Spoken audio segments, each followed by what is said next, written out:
The Macallan's new distillery and visitor center officially opened to the public on June 2nd, 2018, and on my 11th day in Scotland, I was able to visit soon after its reopening on June 26, 2018.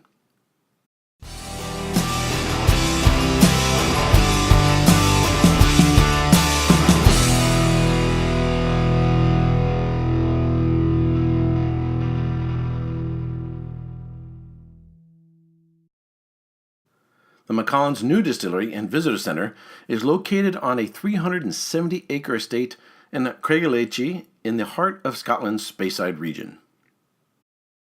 The original Macallan Distillery was founded by Alexander Reid, a barley farmer and school teacher. The original name of the area was Macallan, taken from the Gaelic word mag, meaning fertile ground, and Alan from the monk Saint Fallon, who held a close association with the church that stood in the grounds of the Macallan estate until 1400. Farmers had been making whiskey on their Speyside farms in the area for centuries, using their surplus barley during the quieter winter months. An icon on the Macallan Distillery is the spiritual home Easter Elchies Highland Manor House, built in 1700 from locally quarried sandstone for Captain John Grant.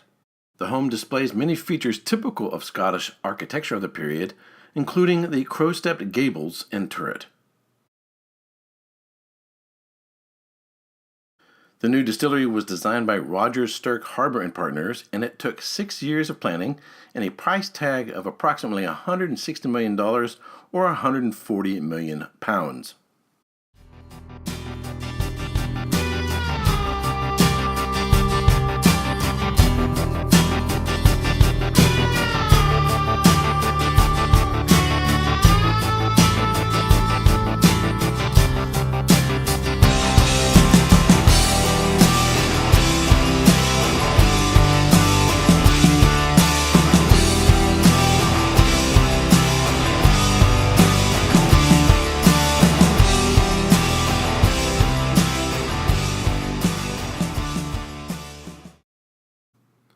When you enter the distillery, as you are greeted, you'll see the tasting library that houses 952 bottles of the Macallan, stretching all the way back to 1936.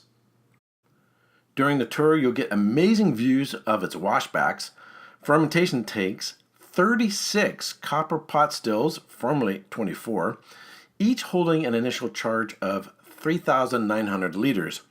Uniquely, this wasn't a simple expansion or renovation, but a new distillery built from scratch. Production ceased on the old stills at the end of 2017, and the new stills have been producing ever since. Key to that process is the curiously small stills that are exact replicas of the previous generation, keeping all aspects of distillation and resulting flavor the same. In addition to having a knowledgeable tour guide, during the tour you'll have a plethora of interactive experiences that artfully explain the whiskey production process.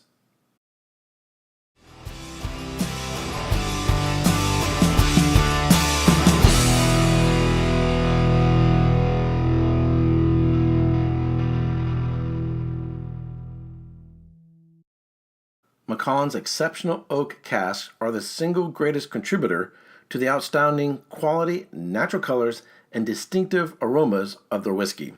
These oak casks are crafted to their own specifications and account for up to 80% of the final aromas and flavors of the whiskey. Currently, there are around 300,000 casks maturing on site across a collection of warehouses, with plenty more on the way. The distillery produces a number of expressions in its core sherry series, the most generally available being the 12-year-old, although the 18-year-old is widely distributed, alongside a 10-year-old cask strength expression at 58% alcohol by volume. Expensive 25 and 30-year-old versions can also be found. Many rare special releases and other small production run bottlings are also produced. The first in a new series of annual releases, the Macallan Classic Cut 2017 release has been matured exclusively in hand-picked sherry seasoned American and European oak casks from Jerez, Spain. It is bottled at 58.4% alcohol by volume. Alrighty, well, I hope you enjoyed those photos, a little bit of video of the new Macallan Distillery. There's no way I can really show you everything that I saw there. I can't fit it all into the video, and the photography in the video here really doesn't do the place justice. It's hard to take all the photos and do the video the way you'd like to when you're part of a tour group, but I hope you got at least a glimpse of what it's like. If you're ever in Scotland and you're up in the Highlands, highly, highly, highly, highly recommend checking out the Macallan Distillery and the Whiskey Rev. Graham, if you happen to be watching this, thank you very much. You're a total pro at being a tour guide. Really, really enjoyed the tour. While I was there at the Macallan Distillery, I picked up my own little still here. It's actually a decanter, but I thought it was really, really, really cool, and I just had to bring one back to put on my shelf. All right, the Macallan didn't have any distillery-owned editions. One of the problems is if whenever they have something really, really special is they end up with 2 miles of cars lined up out in front of the distillery because everybody wants to get in there and buy one. So I thought I would review the Macallan Classic Cut. This is actually a bottle I bought before my birthday, probably back in June, but waiting for the summer to end to finally get into this. Really, really interesting whiskey. I did an uncorking of this live, and I actually bought this because it was highly recommended and by Rob, Whiskey in the Six. This is his shirt here. He really, really, really liked it. And Scott over at Scotch Test Dummies, Macallan Classic Cut. The classic cut. He also really, really liked this whiskey, and I'm a big time Macallan fan. Macallan 12 was, of course, my first love, my real introduction to the world of whiskey. Now, this whiskey is really, really interesting. When you smell and taste something, you get all these various aromas and flavors, and then from your memory of other things you smelled and tasted, you sort of assign or draw a correlation between those things that you're smelling and tasting in the whiskey and those other things you may have smelled and tasted before. So my brain was kind of wrestling with this one a little bit. I picked up dates, figs, raisins on this. I got some like chocolate notes, caramel. And there's a real interesting nutty character to it as well. Well, some vanilla, cinnamon, and spices. Now, what I did was, and want to sort of check myself and my perception of the whiskey, I had my notes in my head, and then I watched Rob, Whiskey in the Six. I watched his, rewatched his review, and then I rewatched the Scotch Test Dummies review and compared my notes with theirs, and it really was interesting to see how our notes are actually quite similar. We're all picking up sort of those dried black fruit notes, the fig, the dates, the raisins, that kind of character to it. Rob described blood orange. There's beautiful fruits. Blood orange for sure. Orange, chocolate, and dark fruits. Okay. Scott, Scotch Test Dummies, he described chocolate orange slices. Strong oak. And I've got the chocolate orange slices. That's interesting. Yeah, because there's the Like citrus laying in there. It's like an orange chocolate, I guess, slice. The ones that look like an orange chocolate. So they both get that sort of orange citrus character there. And I get that as well, although maybe it wasn't the first thing that jumped up at me.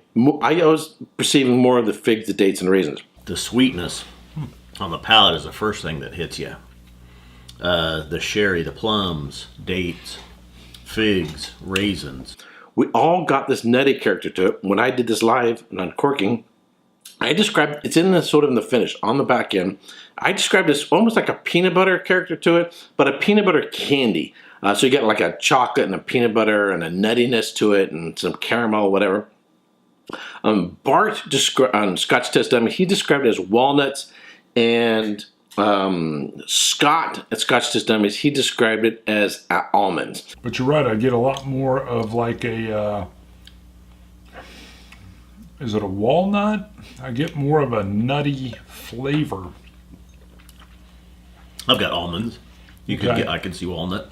So it's very similar, even though we're independently reviewing, independently smelling and tasting these things, having similar interpretations of the same thing. We also all made the same observation. This is bottled at 58.4% alcohol by volume. This is a whiskey that, not just because of the alcohol level, but structurally, it has a full mouth feel. It has a lot of viscosity to it. It has some weight and creaminess to it. This is a whiskey that can easily take on quite a bit of water without losing any real substance and flavor. The 1 drop of water, I mean, you can even feel free to add another one. Feel free, I did. Right now, this is probably the 4th glass, not right now, just over the last few days, that I've had, and trying it different ways, trying it neat, trying the Glencairn, and trying it in a chilled glass, trying it now with just a little bit of ice, and seeing how it changes as the ice melts in it. This is a whiskey that can take on some water, and you can really stretch the life of this bottle. The one thing that I would say is significantly different between Rob, Scotch Distillery, and myself is going to be our scores. Both Rob and Scott, who I already knew to be sherry fans, and Rob's particularly a Macallan fan, Rob, he went bonkers over this. He really, really loved this one. He gave it 93 points. Okay. This is definitely an A+ for me. I just don't know how high I'm gonna bring that just yet. It's up there. It's, for me, close to a 93, 94. I don't. Scott went 92 points.